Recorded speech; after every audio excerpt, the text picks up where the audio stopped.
I, 27F, need some outside perspective on a situation that's been eating away at me for months. I've been dating my boyfriend James, 31M, for a year now, and while our relationship has been mostly amazing, his female best friend Sarah, 38F, is becoming a serious problem. I want to know if I'm overreacting or if my concerns are valid. I met James at a mutual friend's birthday party last year. We hit it off immediately and started dating within a few weeks. He was everything I wanted: kind, funny, successful, and seemingly honest about everything. He told me early on that he had a close female best friend, Sarah, who was an important part of his life. I was completely fine with this, as I've always believed men and women can be just friends. When I first met Sarah at a house party she hosted, she seemed wonderful.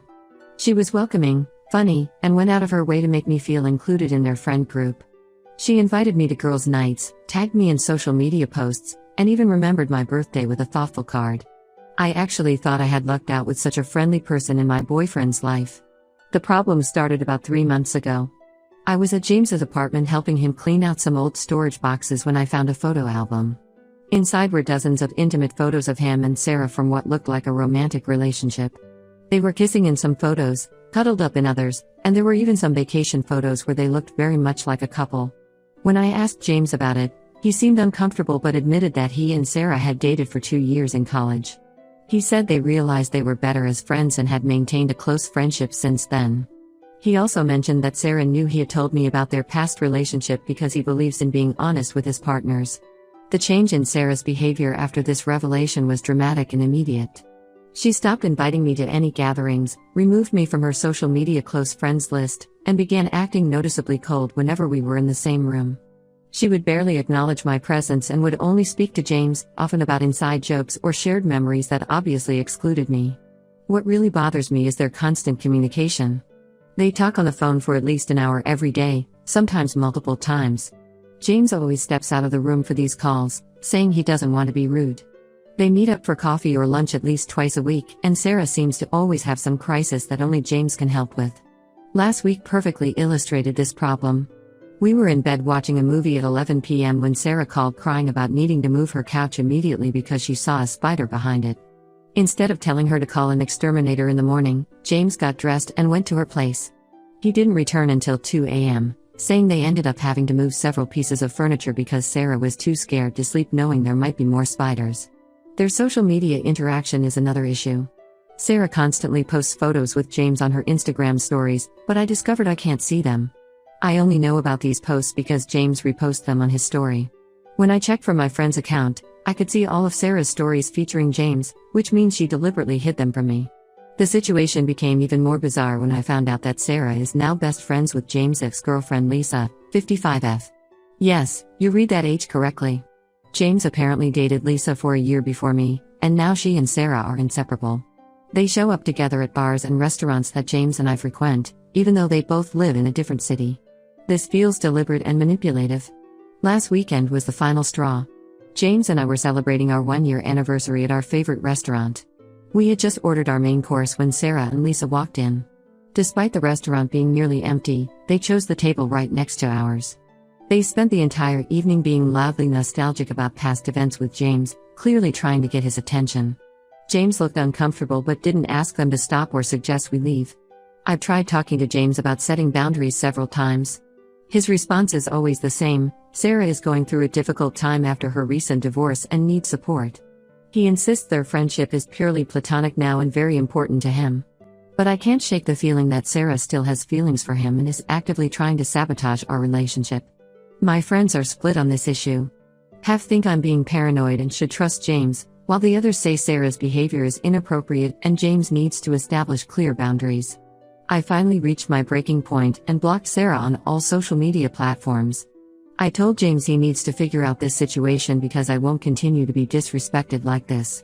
Sarah's response was to tell everyone that I'm a horrible, controlling person who's trying to isolate James from his friends. She's even contacted James's family, telling them I'm manipulative and toxic. James's sister called me yesterday to say I should be more understanding of Sarah and Lisa's friendship with James, suggesting that maybe I'm the problem. I don't think I'm wrong for wanting boundaries in this situation, but the number of people taking their side is making me question myself. James keeps saying I'm the most important person in his life, but his actions don't match his words. Ida for putting my foot down about this situation. Update 1 first, I want to thank everyone who commented on my original post.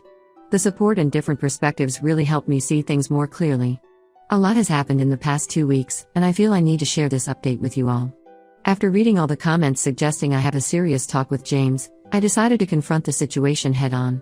Last Sunday, I went to his apartment with screenshots of my post and some of the most insightful comments. I thought showing him how others perceived the situation might help him understand my perspective better. Initially, the conversation went well. James read through everything and seemed genuinely concerned about how his relationship with Sarah was affecting me. He admitted that maybe some boundaries needed to be set and promised to talk to Sarah about her behavior. We spent almost 2 hours discussing what healthy boundaries would look like: less frequent phone calls, no more late-night emergency visits, and more transparency about their interactions.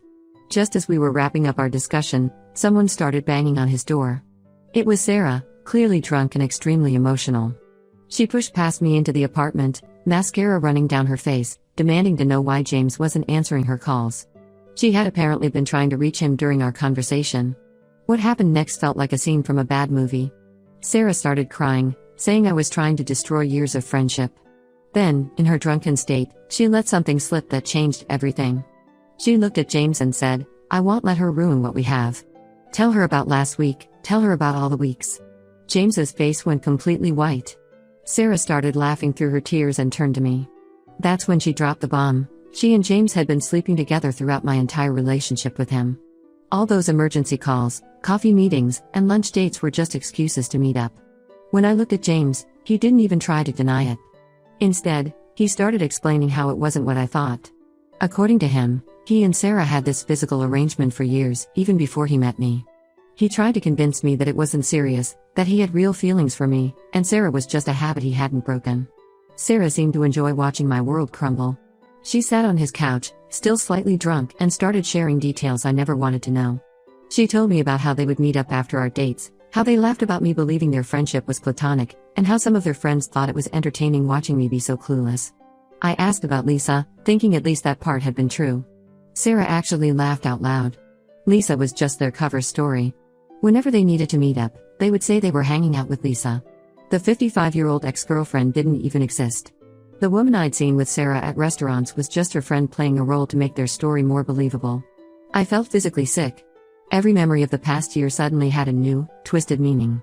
All those times James stepped out to take Sarah's calls, all those emergencies that needed his immediate attention, even our anniversary dinner interruption, it was all planned.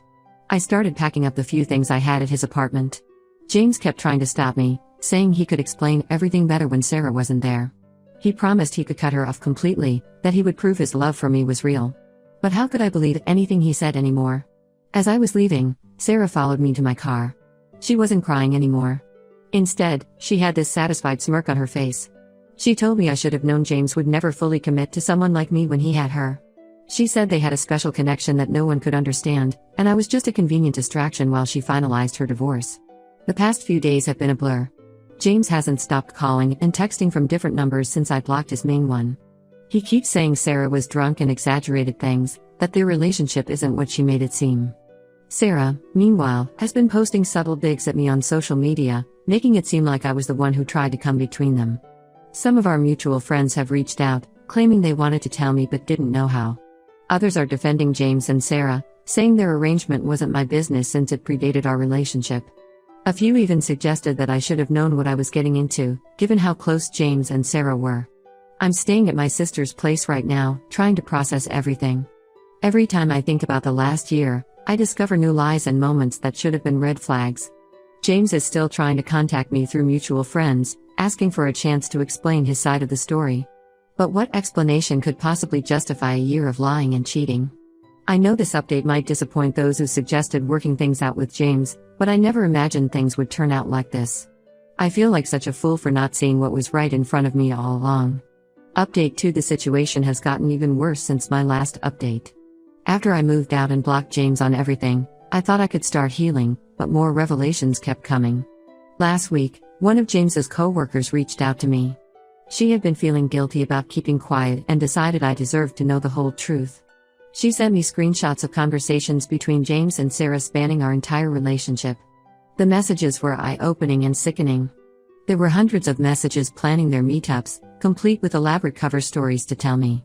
They joked about how gullible I was, with Sarah often mocking my trust in James. There were messages from nights I thought James was working late or helping friends move, when he was actually with her. Even worse, there were messages from our special occasions, my birthday, Valentine's Day, and even the night he met my parents, where they were planning to meet up after. The screenshots also showed that Sarah had been regularly sending James inappropriate photos throughout our relationship. They had a shared album where they kept intimate photos from their encounters during the past year. Some of these were taken in his apartment on days I had just left. When I confronted James about these messages, he finally broke down and told me everything. He and Sarah had been together for 5 years before I came into the picture. They kept their relationship casual because Sarah was married at the time. Her recent divorce wasn't because of her ex-husband's issues as James had claimed, it was because her husband discovered her long-term affair with James. Sarah's entire struggling after divorce act was fake. She had been planning to leave her husband for James all along, but they needed to keep up appearances until the divorce was finalized. I was just their cover story, a way to make Sarah's husband believe she and James weren't involved anymore. The friend group I thought was ours was actually all Sarah's friends. They had known about the affair for years and were helping cover it up. All those times they invited me out or acted friendly, they were just playing along with James and Sarah's charade. Some even helped create alibis for their meetups. Sarah has now moved in with James, and they've made their relationship public. They're spinning this narrative about how they've always been in love but timing was never right. James's family, who I thought were sympathetic to me, are now celebrating their relationship. His sister even posted on Facebook about how happy she is that James finally got together with the love of his life. Most of our mutual friends have taken their side. They're saying I should have seen the signs, that James and Sarah's connection was obvious to everyone.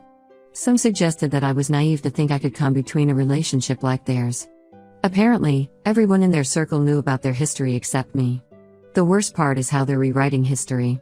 On social media, they're posting old photos of them together, including some from the time we were dating, acting like they were just waiting to be together openly. Sarah posted a long statement about how true love finds its way, conveniently leaving out the part about cheating on her husband and deceiving me for a year. I ran into them at a cafe yesterday. They were sitting at what used to be mine and James's regular spot. Sarah was wearing his favorite sweatshirt, the one I used to wear when I stayed over. They looked so comfortable together, like they'd been a public couple for years. When they saw me, Sarah actually had the nerve to wave and smile, as if she hadn't helped destroy my life. James tried to talk to me in the parking lot. He said he never meant to hurt me, that he and Sarah just couldn't fight their connection anymore. He actually suggested we could all be friends eventually, once I got over my hurt feelings. I got in my car and drove away without saying a word. I keep discovering new lies. Even small things I trusted were fake. The weekend trips James took for work? He was with Sarah. The family emergencies that made him miss my friend's wedding? He was with Sarah. The late-night gym sessions? Sarah again. Our entire relationship was built on lies, and everyone around me knew except me. I feel like I lived in some alternate reality for a year while everyone else watched and laughed. Update 3. It's been 6 months since everything happened, and I'm finally ready to share this last update. A lot has changed since my last post, and I think this will be my final update as I've started a new chapter in my life. I moved to a different city 3 months ago. Staying in the same town became unbearable, especially after James and Sarah got engaged last month.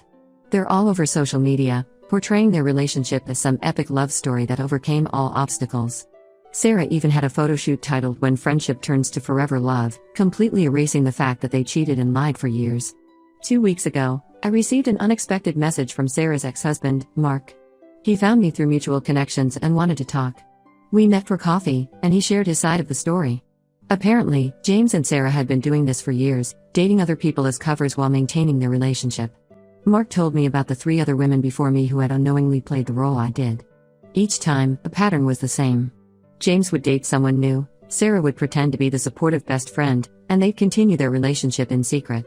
When Sarah's divorce was finalized or when they got bored, they'd reveal everything and move on to their next victim.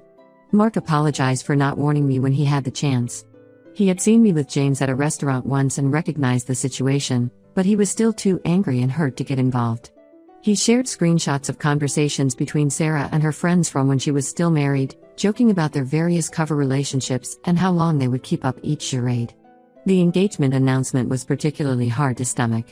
They did a huge social media reveal, complete with professional photos, and a long post about how they were finally ready to stop pretending to be just friends. James's family flooded the comments with messages about how they always knew Sarah was the one for him. These are the same people who used to tell me how happy they were that James had found someone like me. I've cut off everyone who knew about their affair and didn't warn me. This includes several people I considered close friends.